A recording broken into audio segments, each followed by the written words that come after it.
In this new version of the CDI application, what we've tried to do is improve some of the data visualization, especially in the area of how the fluid kick is represented.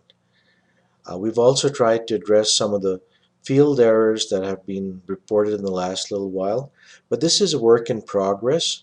We plan to cut a couple of additional builds in the next little while, so your feedback is going to be very valuable, and it will allow us to make the product better.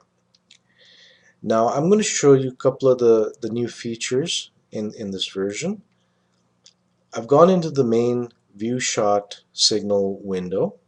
One of the first things you're going to see is that there's an additional start of data trace.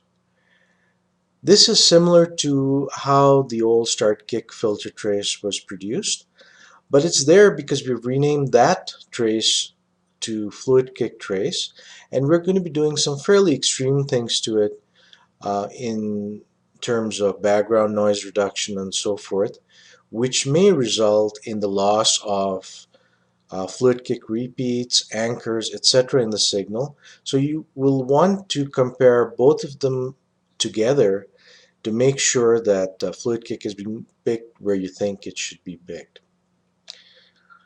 So one of the things you're going to see is on the bottom left corner of this window there's a data treatments panel. If you mouse over it, the panel will pop up and you will see how each of the data traces were created. Now you'll see that for this shot it says everything is temporary. That is because as of this point in time, the individual data treatment methods are not being saved in the individual NRT files. We may change this in the future, but for now, whatever you do here will stay with the shot. If you want to make changes to the way the data treatments are handled globally or by default, meaning for all subsequent shots, then you can do that as well. Now on the top right corner of this panel there is a view edit button and a compare button which is disabled. We plan to enable this in the future. The compare button will allow you to look at all the different ways of treating the fluid kick data trace and compare it on a single chart. For now, if you click on the view edit button, the one that is of greatest interest to us is the fluid kick trace. Now here I'll pull that up and I'll change the minimal to moderate. At the bottom here you'll see that this will be applied to both the current shot temporarily as well as the global settings. That is the default. If you just want to change it so that it applies to the current shot temporarily, we can set that radio button and go apply.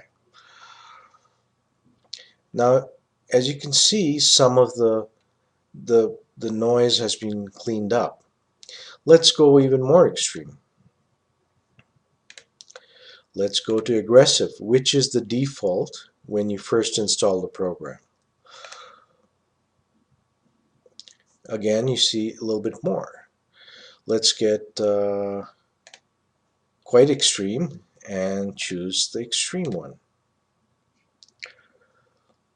And we're left with pretty much the fluid kick. Now, on top of this signal, I'll blow this up a little bit. If we superimpose the starter data trace, you can kind of see how they would look together and that we're not really losing any resolution in this case. Now there's a splitter in separating the strip chart from the full chart. That is a setting for this window that's going to be saved. By the way, the starter data trace will be available to you also just about everywhere else that you see strip charts, so in the shot header table, in the wizard, what have you. Alright, and this splitter setting, previously it wasn't being saved, now it is. So let's go back. One other place where you can access how the data treatments will be managed is under Tools Options. You'll see a button here under data treatments that says view edit. Here's where you can save them globally as well. All right, so hope that clarifies things a little bit, and we look forward to your feedback. Thank you.